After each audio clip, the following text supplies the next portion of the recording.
Boa noite. Vamos iniciar a nossa conversa fraterna dessa noite. Sejam todos bem-vindos, bem-vindas. Eu convido a todos. Vamos fazer uma respiração calma, né?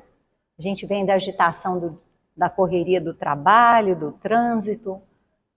Vamos deixar as nossas preocupações lá fora. Vamos tentar focar um pouquinho aqui, né? No Evangelho. É um momento de alimentar o nosso espírito. Quantas vezes a gente vai para uma academia, fica 1 hora, 1 hora e meia, cuidando do físico? Pois é, agora nós vamos aí uns 50 minutos, refletir um pouquinho, alimentar esse espírito. Então, convido a todos, se sentir à vontade, de fechar os olhos.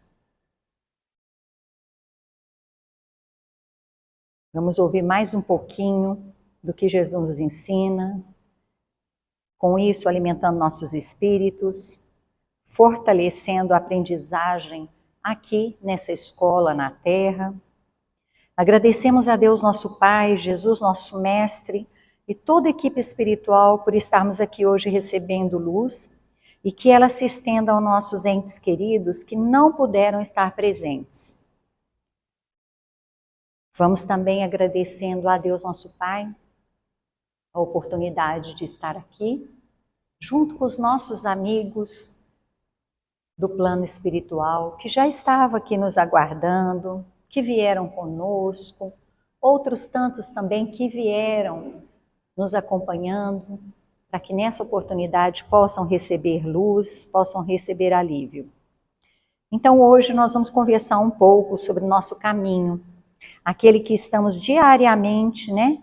E na maioria das vezes nós passamos desapercebidos por ele, e é através dele que nós aprendemos e evoluímos. Nós precisamos desse caminho.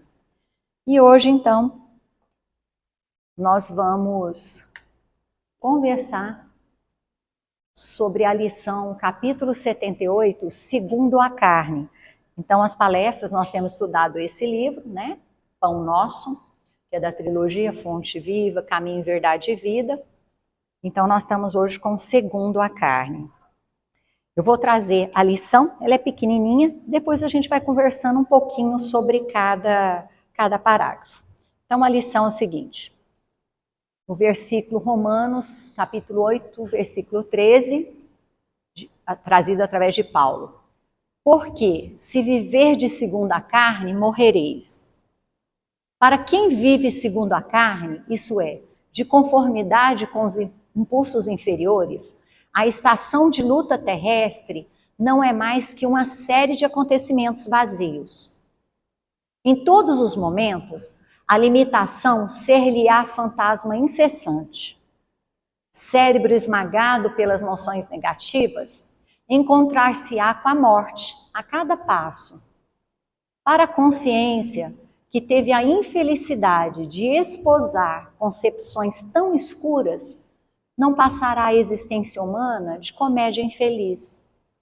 No sofrimento, identifica uma casa adequada ao desespero.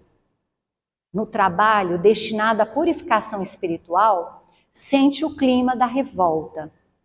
Não pode contar com a bênção do amor, porquanto, em face da apreciação que lhe é própria, os laços afetivos são meros acidentes no mecanismo dos desejos eventuais. A dor, benfeitora e conservadora do mundo, é-lhe intolerável. A disciplina constitui-lhe angustioso cárcere e o serviço aos semelhantes representa pesada humilhação.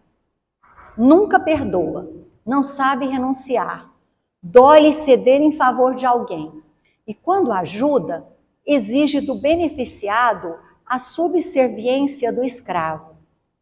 Desditoso, ou seja, infeliz, o homem que vive, respira e age segundo a carne.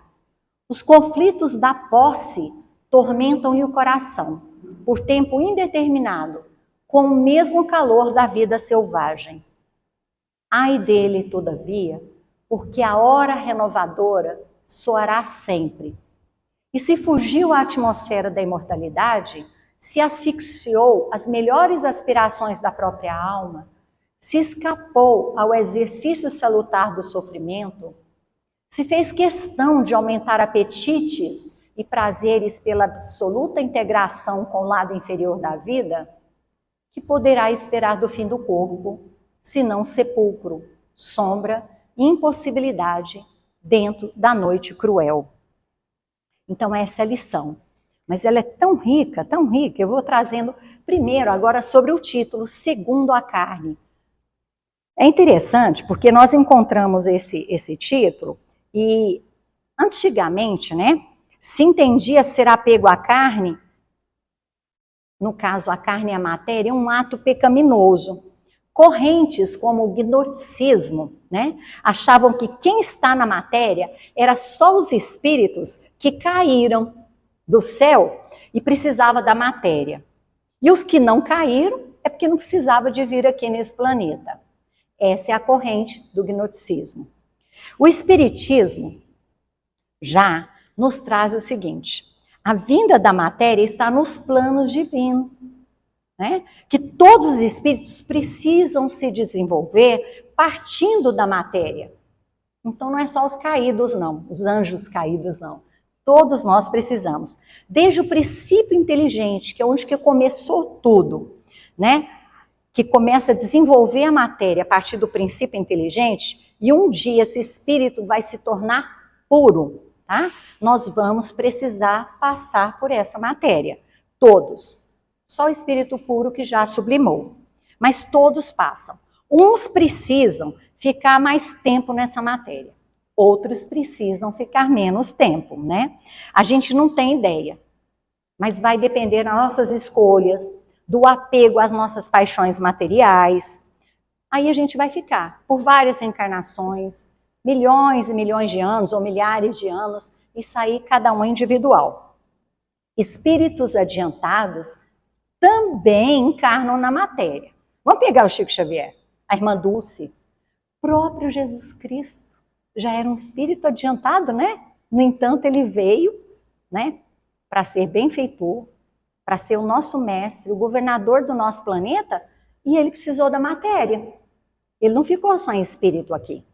Então não é só dentro da corrente do gnosticismo, que é só os que têm dificuldade é que vão ficar aqui. Não, vem muitos aqui que vêm para ajudar a nós que precisamos evoluir tanto ainda, e vêm numa missão, mas precisam dessa matéria também, tá? Mas o que é a carne, segundo Paulo? A carne é a matéria em si, como ele disse. E a matéria em si não é o problema.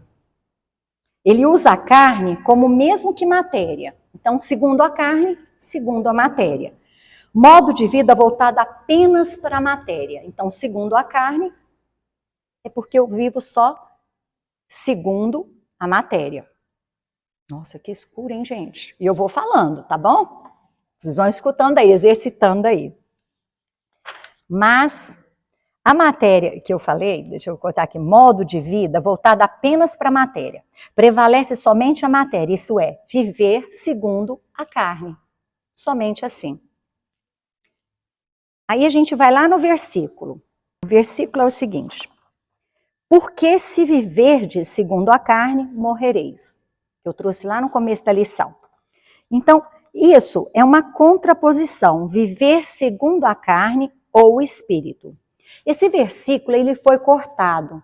Aqui no capítulo 78, né, do livro Pão Nosso, trouxe só esse pedacinho. Mas lá no capítulo 82 vai ter a continuação desse versículo, que é o seguinte, o versículo: porque se viverdes segundo a carne, morrereis. Mas se pelo Espírito mortificardes as obras, a carne, vivereis.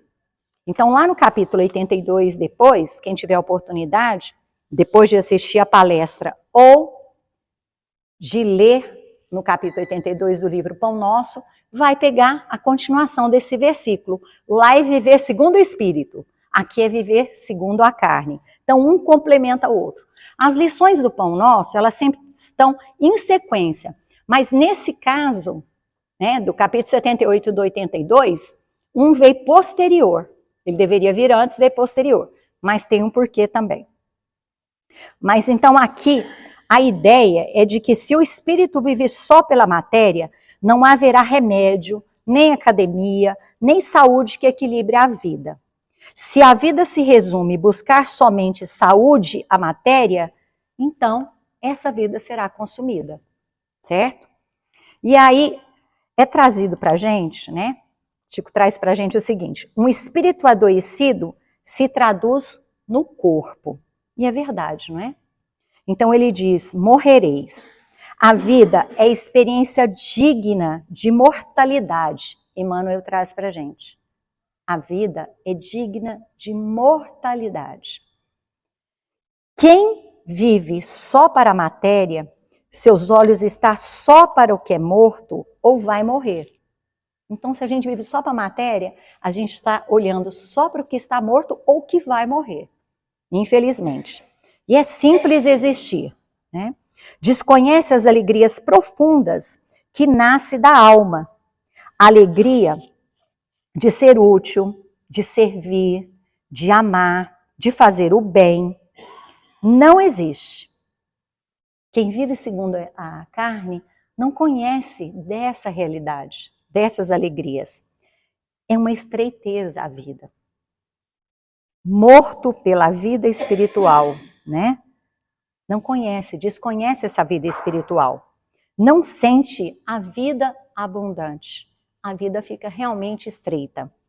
O fim é o túmulo, que é o abismo, o nada. Muitos, ao chegarem ao fim da matéria, bate o desespero. É o materialismo profundo. Ah, que coisa boa. Me ajuda aqui. E agora eu vou ler para vocês uma passagem do livro Mensagem, nem sei porque eu estou com o microfone, Mensageiros de André Luiz, no capítulo 22, o capítulo chama Os que Dormem, né? E ele fala de espíritos que dormem, espíritos que não despertaram para a sua realidade e vida espiritual, para as buscas do espírito. E a vida é estreita. Então vou ler para vocês.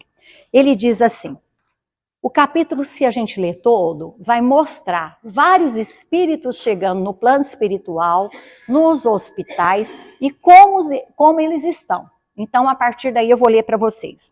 Ele diz assim: acenderam-se numerosas lâmpadas elétricas e então, dominando a custo a primeira impressão de horror, vi extensas filas de leitos aos rés do chão, ocupados todos por pessoas mergulhadas em profundo sono. Aqui eu vou abrir um parênteses. Muitas vezes a gente pede psicografia de um ente querido que faleceu, né, que desencarnou. E aí vem a mensagem que ele está no hospital dormindo. Por que ele ainda está dormindo? Vamos lá. Muitos tinham um semblante horrendo. Eram muito poucos os que traziam as pálpebras cerradas, parecendo tranquilos. Em quase todos, estampavam-lhes nos olhos, aparentemente vitrificados, o extremo pavor e o doloroso desespero da morte. Cadavérica palidez cobria-lhes a face. Recordando a literatura antiga, pensei nos velhos túmulos egípcios. Tínhamos diante de nós centenas de múmias perfeitas. Raríssimos pareciam dormir um sono natural. E os demais? Que vemos aqui? Estamos acaso na moradia da morte, depois da morte? Então, no hospital de muitos desencarnados, estavam todos os espíritos ali em sono. Uns em sono natural, mas maioria de olhos como se estivessem, né, vitrificados. Porque eles não acreditavam, e o desespero, porque não acreditavam que eles estavam continuando a viver, porque eles acreditavam que a vida era só segundo a carne. Morreu, o sepulcro acabou. Aí ele continua: este sono é verdadeiramente avançada imagem da morte. Aqui permanecem com a bênção do abrigo alguns milhões dos nossos irmãos que ainda dormem. São as criaturas que nunca se entregaram ao bem ativo e renovador em torno de si. E maiormente, os que acreditavam convictamente na morte, como sendo nada, o fim de tudo, o sono eterno. A crença na vida superior é a atividade incessante da alma. A ferrugem ataca a enxada ociosa. Quando ele fala aqui, ó, pelo menos quanto a locomoção e juízo mais ou menos exato. Muitos que chegam de lá, a maioria, não conseguem se locomover. É como se tivesse uma tetraplegia, sabe? São tetraplégicos mesmo. O espírito não consegue. Tamanho endurecimento, porque durante a vida terrena, não acreditava que a vida poderia continuar. Já os outros que tinham já esse conhecimento, ou essa crença, ou a comprovação, quando chegava de lá, passa no primeiro momento pelo refazimento, um sono natural. Aí ele diz assim: no entanto, as criaturas que perseveraram em negação deliberada e absoluta, não obstante por vezes filiadas a cultos externos de atividade religiosa que nada vem além da carne, nem desejam qualquer conhecimento espiritual, são verdadeiramente infelizes. Muitos penetram nas regiões de serviço como embriões de vida, na câmara da natureza sempre divina. Um amigo nosso costuma designá-los de fetos da espiritualidade. Entretanto, a meu ver, seriam felizes se realmente estivessem nessa condição inicial de fetos. Temos a certeza, porém, de que muitos se negariam ao contato da fé, absolutamente por indiferença criminosa aos desígnios do Eterno Pai. Dormem porque estão magnetizados pelas próprias concepções negativistas. Permanecem paralíticos porque preferiram a rigidez ao entendimento. Mas dia virá em que deverão levantar-se e pagar os débitos contraídos. Eis porque os considero sofredores. Primeiramente, demoram no sono em que acreditaram, mais tarde acordam. Porém, a maioria não pode fugir à enfermidade e perturbação, como acontece aos irmãos dementados, que vimos ainda há pouco. Então, no plano espiritual, né, eles chegam, mesmo que se viveu só pela carne, vão chegar todos, né? Mesmo aqueles que concebem, sabem que nós temos uma natureza física e uma natureza espiritual. Chegam, mas esse sono, essa letargia, essa paralisia, os fará sofrer ainda, ou nos faremos também, me coloco às vezes também, né? E aí traz pra gente a espiritualidade. A fé sincera é ginástica do espírito. Quem não exercita de algum modo na terra, preferindo deliberadamente a negação injustificável, encontra-se a mais tarde sem movimento. Semelhantes criaturas necessitam de sono, de profundo repouso, até que despertem para o exame das responsabilidades que a vida traduz. Então é assim, por mais que tenha fortunas aqui nesse plano, por mais que a gente usufrua prazeres da vida, não será nada em vista do que a vida do Espírito oferece e que nos espera. O horizonte ainda se restringe ao sepulcro, quando se vive segundo a carne, né? Termina ali no túmulo. Na velhice ou na doença, sente o desespero por sentir que não tem nada. A vida foi passando. Sente um vazio ou um buraco de falta, de ausência, de sede, de anseio, devido à desconexão com a vida espiritual. É muito sofrido, muito triste, né? E aí ele continua a lição. Vai ser o primeiro parágrafo da lição que nós lemos no começo. Para quem vive segundo a carne, isso é, de conformidade com os impulsos inferiores, a estação de luta terrestre não é mais que uma série de acontecimentos vazios. Em todos os momentos, a limitação ser-lhe-á fantasma incessante. Quem limita o poder da nossa vida somos nós mesmos, né? Olha só, viver segundo a carne, uma vida atrelada só à matéria, com acontecimentos vazios, como ele coloca, a gente não tem a chave para entender a vida. Não vai ser por esses acontecimentos. Quando a gente desconhece as leis divinas, as leis morais que regem o nosso universo, a gente está limitado, esse poder da vida. A vida acaba sendo um amontoado de acontecimentos, né? Ruins ou bons ou melhores, mas vai sendo um amontoado. A gente não tem consciência do que a gente está vivendo. E aí essa vida vai ficando sem sentido, sem consciência, sem propósitos em Deus. Acasos, dúvidas, incertezas, perguntas sem resposta mesmo, falta de conexão, integração com as leis, com o Espírito, principalmente com o nosso Criador.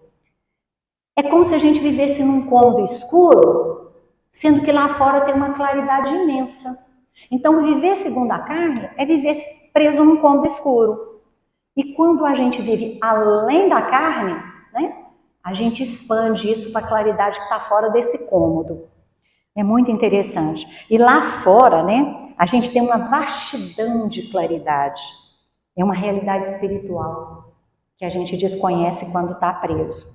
Pensamentos, sentimentos que a gente tenha voltados só para a vida material é uma autocondenação da própria vida. É se prender nesse cômodo, né? E às vezes a gente, é igual a dor, né? A gente acostuma tanto a viver preso no cômodo, a viver tanto com a dor, que quando nos é oferecida a oportunidade de sair do cômodo, de sair da dor, a gente não quer desapegar. Ao despertar para a realidade espiritual, a gente deslumbra novos horizontes, né? E aí eu trago a pergunta, com o que eu me contento? Com coisas passageiras, com coisas efêmeras? Isso é uma pura limitação em que eu me autocondeno, quando eu me contento apenas com as coisas da carne. Aí ele continua no segundo parágrafo. Cérebro esmagado pelas noções negativas, encontrar-se-á com a morte a cada passo. Esse cérebro, muitas vezes, em grande maioria, né, nos inculcaram, quando pequenos principalmente, ou até maiores, uma fé muito dogmática, extremista, né, de que eu só posso acreditar naquilo que eu vejo, naquilo que eu toco, senão não existe. É um desequilíbrio danado, né? Aí não há esperança, não se leva em conta as virtudes, a caridade. Quando a gente tem essa ideia limitada, né, de que só a vida é só o que eu vejo, o que eu toco, né? Tudo aquilo que é tratado que não seja como a caridade, as virtudes, é tratado como ilusão, como bengala, como autoajuda. E há pessoas que acreditam que isso não adianta nada disso. Todo mundo vai para o mesmo lugar, todo mundo vai morrer e vai para o túmulo. E a vida acabou ali. É limitado, né? Segundo a carne. Aí é chamado niilismo. O que é o niilismo? No século XIX e XX, trouxe essa corrente onde o final de tudo é a morte da matéria, com um horizonte pessimista, sem esperança, falta de um futuro na humanidade. Existem seres assim que pensam assim ainda? Existe. Às vezes eu não penso, mas eu vou levando a vida para esse fim. Não se vai além do que os sentidos físicos podem alcançar. Se vê só a morte. Então, se opta por curtir a vida. Ao máximo que eu puder, eu vou curtir a vida. Já que ela vai acabar mesmo, né? Então, peraí, deixa eu curtir, fazer tudo que pode. Beber muito, comer muito, né? Prazeres ao deleite das paixões, do instinto. Já que vai acabar, isso é um niilismo, né? Só que nisso a gente cai no que se chama hedonismo. O que é o hedonismo? É o culto ao prazer. É um outro extremo, o de gozar ao máximo. Não importa, porque a morte está aí mesmo. Então, peraí, deixa eu curtir, vou gozar essa vida ao máximo que eu puder, da maneira que eu puder. Então, gente, materialismo, seja no gnosticismo, seja no niilismo, no hedonismo, no egoísmo, tudo é para alimentar só a carne. Só estimula a vida segundo a carne. Só que nós recebemos um ismo assim fenomenal, o Espiritismo. Por quê? Porque o Espiritismo ele vem para abrir o entendimento a novos horizontes espirituais. Ele veio quando a humanidade estava mergulhada nesses processos do materialismo. Ele veio no momento certo, né? E aí ele continua a lição. Para a consciência que teve a infelicidade de esposar concepções tão escuras, não passará a existência humana de comédia infeliz. E é verdade. Se por dentro a minha lente é escura, eu vou ver tudo por fora escuro também. Não é assim? Conforme eu esteja por dentro. Mesmo as coisas mais belas, eu vou ver o quê? Tolice, sombras, malícias. Eu vou ver melindres nas pessoas. No perdão, eu vou achar que é ingenuidade. Esse negócio de perdão é ingenuidade, é besteira. Esse negócio de ver alguém fazendo caridade, eu ainda vou pensar assim, então está fazendo caridade porque tem alguma coisa por trás. Está querendo levar vantagem. Pois ele não vê desinteresse. Ele sempre acredita que atrás de um gesto de bem ou de caridade há algum interesse. Por quê? Projeta as próprias sombras no que vê, porque tudo é o que vê ou o que toca. E dentro de nós tem sombras, né? Nem sempre a gente está vendo com luz, muitas vezes com as sombras que ainda a gente tem que trabalhar. E Emmanuel, nessa lição, continua nos alertando. Ele vai falando. No sofrimento, ele identifica uma causa adequada ao desespero. E é verdade, né? Ele não vê no sofrimento os atos do passado, por isso sofre hoje, e nenhuma oportunidade de objetivos futuros. Simplesmente se revolta, ele se prende apenas na visão alcançada do sofrimento. Ele não vê oportunidade de cura, de evolução. Emmanuel continua na lição. No trabalho destinado à purificação espiritual, ele sente o clima de revolta. Nossa, ele vê o trabalho, né? Quem vive segundo a carne, ele vê o trabalho só para manutenção do corpo, dos seus prazeres materiais, tá? Para os seus excessos. Ele não vê uma oportunidade no trabalho de burilamento, de trabalhar a paciência, a tolerância, a cooperação. Se ele olha os mais ricos, então, materialmente, causa uma revolta danada. Coloca Deus como injusto, né? Nem conhece as leis. Então ele não vê no trabalho. Quem vive segundo a carne. Emmanuel continua. Não pode contar com a bênção do amor, porquanto, em face da apreciação que lhe é própria, os laços afetivos são meros acidentes no mecanismo dos desejos eventuais. Ele vê os laços afetivos meramente como mecanismo de coincidência. Somos amigos por coincidência, né? Eu me relaciono por coincidência, por reações químicas, né? Nossa, eu tenho química com a pessoa. Nossa. Então tudo tem uma explicação para ele materialista. Ele não concebe esses laços afetivos de fato.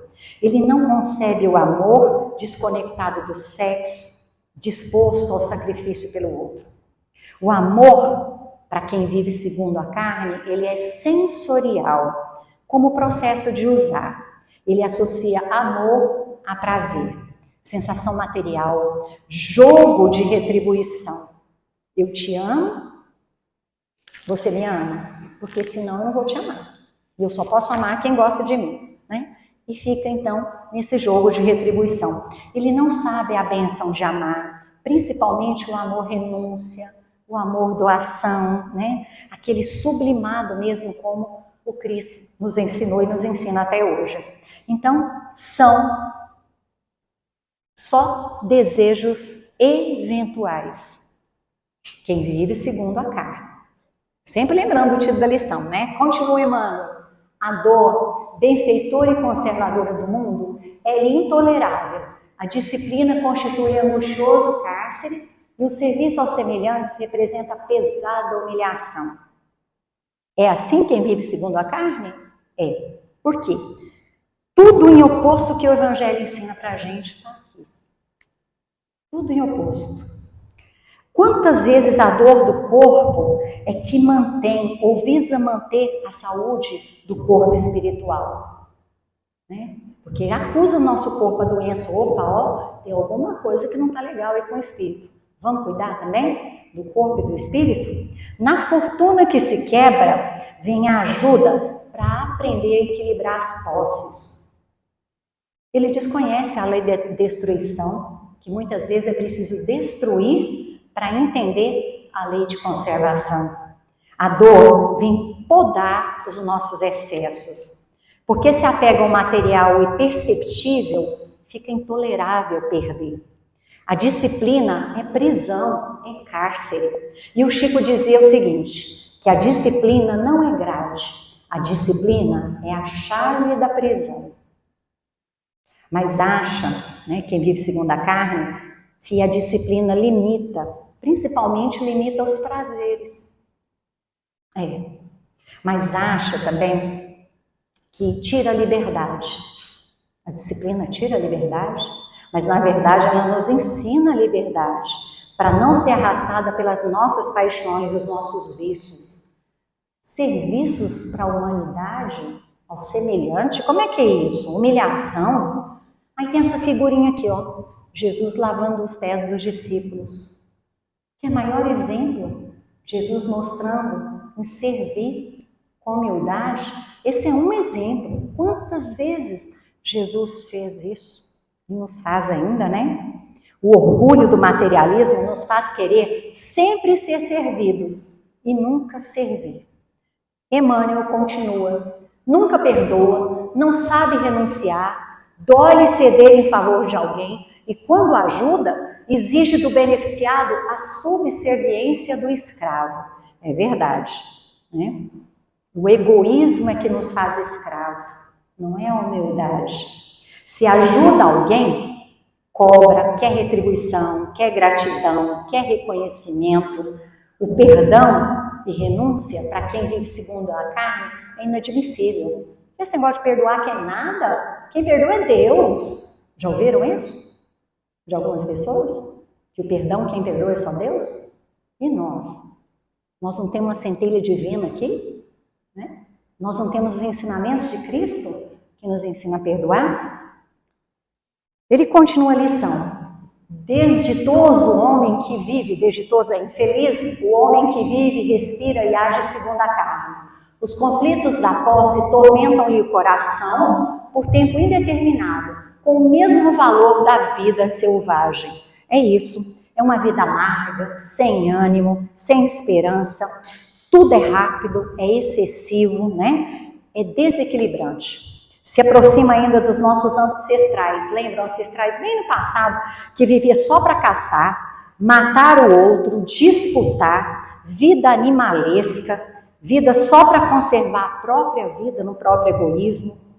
Não estaríamos ainda nessa vida, com roupagens diferentes, às vezes até mais acessórios? E ele termina a lição.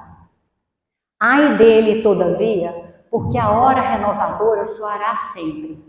E se fugiu a atmosfera da imortalidade, se asfixiou as melhores aspirações da própria alma, se escapou o exercício salutar do sofrimento, se fez questão de aumentar apetites e prazeres pela absoluta integração com o lado inferior da vida, que poderá esperar do fim do corpo, se não sepulcro, sombra, impossibilidades dentro da noite cruel? É isso, né, gente?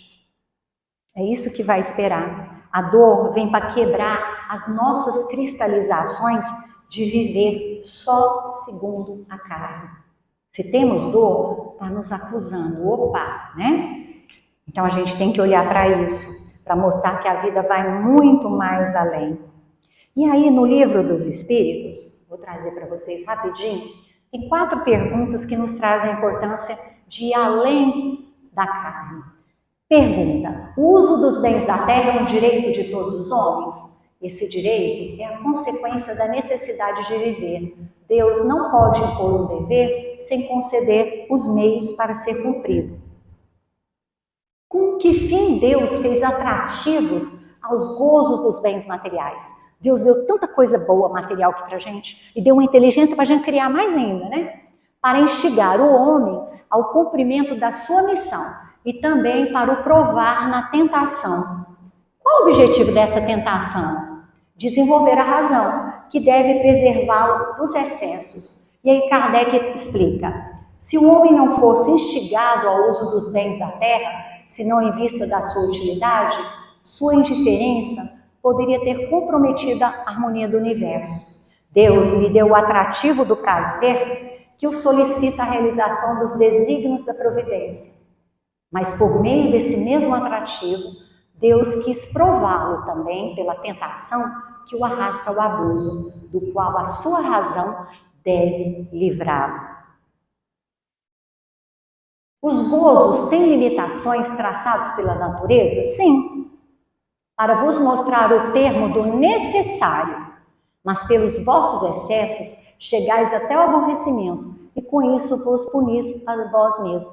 Deus nos dá tudo necessário, só que a gente vai atrás do supérfluo, e é onde a gente se contraria, causa insatisfação, comparação com a vida do outro, e no supérfluo, no consumo, a gente nunca está satisfeito com o necessário, né? E ele continua, que pensar do homem que procura nos excessos de toda espécie um refinamento dos seus gozos? Pobre criatura, que devemos lastimar e não invejar, porque está bem próxima da morte. É da morte física ou da morte moral que ele se aproxima? De uma e de outra. E Kardec explica, o homem que procura nos excessos de toda espécie um refinamento dos gozos, coloca-se abaixo dos animais, porque esses sabem limitar-se à satisfação de suas necessidades. Ele abdica da razão que Deus lhe deu para guia, e quanto maiores forem os seus excessos, maior é o império que concede a sua natureza animal sobre a espiritual. As doenças, a decadência, a morte mesmo, que só a consequência do abuso, são também a punição da transgressão da lei de Deus. Uai, mas se nós estamos no reino nominal, nessa hora aí dos excessos, nós ficamos piores do que reino animal. Concluindo, vivemos em um mundo que está passando por um processo de transição, mas por enquanto ainda estamos em um mundo de provas e expiações. Aqui recebemos muita influência da matéria, isso é um fato. No entanto, isso não nega que possamos ir vivendo de forma mais espiritualizada. Quanto antes despertarmos para uma vida mais voltada para o espiritual, melhor para nós. Todos temos a capacidade de nos espiritualizar. Isso não quer dizer que nós devemos tornar pessoas fanáticas, né? Nem excluídas da sociedade. Pelo contrário, podemos só ir mudando aos poucos a ordem dos nossos valores. Por exemplo, devemos preocupar com os nossos trabalhos, com o nosso emprego, mas vamos buscar também ter compromisso com o trabalho de caridade, cuidar, né, de ambas, natureza física e espiritual. Tem uma ciência que eu estudei e ela traz um axioma que é o seguinte: devemos fazer 5 coisas que agradam ao físico e 5 coisas que agradam ao espírito. E aí eu deixo para vocês, o que eu tenho feito? Mais coisas para o meu corpo físico, para a minha carne, ou para o meu espírito? Ou mais para o espírito e deixar do corpo físico, porque eu preciso desse corpo. Ele é um templo sagrado que o espírito precisa para evoluir aqui nessa escola, não é mesmo? Lembrando que nós somos espíritos passando por uma experiência na matéria, e não a matéria passando por uma experiência no espírito. E eu deixo essa reflexão também. De que serve ao homem conquistar o mundo inteiro se perder a alma? De que adianta, né? Então é isso. Então eu convido agora todo mundo a se assentar bem tranquilamente. Dá uma olhadinha nesse lugar lindo, maravilhoso, com a luz lá no fundo. Quem sentir a vontade, fecha os olhos, mentaliza esse local na sua tela mental. Enquanto os médios vão dando passe, nós vamos fazer um tratamento, nos deslocando para esse local, tá bom? Respirando bem calmamente. Inspira pelo nariz, segura um pouco no abdômen e solta bem devagar. De novo, inspira e solta bem devagar. Isso. Vamos nos desligar das preocupações lá fora. Lá fora tem um cilindro bem grande. Quando nós chegamos, nós já deixamos essas preocupações lá fora. E agora nós estamos indo a esse local. Eu vou fazer uma contagem até 3. Se imaginem nesse local. 1, 2, 3. Todos nós vamos caminhar por essa estrada aí. Linda, que ao final tem uma luz. Isso. Ao caminhar por essa estrada, nós vamos liberando tudo aquilo que nós não precisamos, que são os excessos trazidos por Emmanuel. Nós vamos liberando as dores, os sofrimentos, os abusos, os vícios, as sombras. E à medida que nós vamos caminhando, o nosso corpo também vai se enchendo de luz. E ao se aproximar dessa luz, nós percebemos a imagem de Jesus. De Jesus com os braços abertos para cada um de nós, nos convidando a viver realmente a vida espiritual. Nos dando mais luz para que possamos continuar na carne, mas vivendo com equilíbrio. E essa luz nos trata, nos cuida. Essa luz nos acolhe.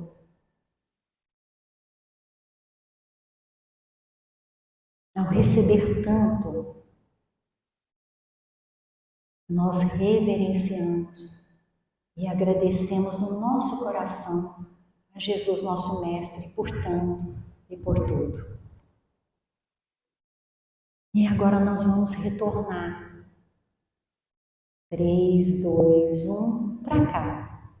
Senhor Jesus, auxilia-nos a compreender mais, a fim de que possamos servir melhor, já que somente assim as bênçãos que nos concedes podem fluir através de nós, em nosso apoio e em favor de todos aqueles que nos compartilham a existência.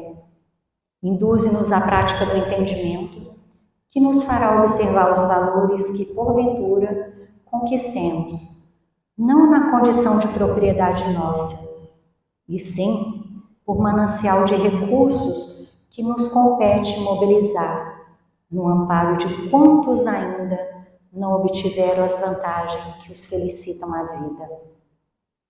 E ajuda-nos, ó Divino Mestre, a converter as oportunidades de tempo e trabalho com que nos honrastes em serviço aos semelhantes, especialmente na doação de nós mesmos, naquilo que desejamos ou naquilo que possamos dispor, de maneira a sermos hoje melhores do que ontem, permanecendo em Ti tanto quanto permaneces em nós, agora e sempre. Deus nosso Pai, que tendes poder e bondade, dai a força àquele que passa pela provação, dai a luz àquele que procura a verdade. Ponde no coração do homem a compaixão e a caridade. Deus, dai ao viajor a estrela guia, ao aflito a consolação, ao doente o repouso. Pai, dai ao culpado o arrependimento, ao espírito a verdade, à criança o guia, ao órfão, Pai. Senhor, que vossa bondade se estenda sobre tudo o que criastes. Piedade, Senhor, para aquele que vos não conhece, esperança para aqueles que sofrem. Que a vossa bondade permita aos Espíritos Consoladores derramarem por toda a paz, parte a paz, a esperança e a fé. Deus, um raio, uma faísca do vosso amor pode abrasar a terra. Deixai-nos beber na fonte dessa bondade fecunda e infinita, e todas as lágrimas secarão, todas as dores acalmarão. Um só coração, um só pensamento subirá até vós, como um grito de reconhecimento de amor. Como Moisés sobre a montanha, nós vos esperamos com os braços abertos. Ó bondade, ó beleza, ó perfeição, e queremos de algum modo alcançar a vossa misericórdia. Deus, dai-nos a força de ajudar o progresso a fim de subirmos até vós. Dai-nos a caridade pura, dai-nos a fé e a razão. Dai-nos a simplicidade que fará de nossas almas o espelho onde se refletirá a vossa santíssima imagem. Assim é e assim será.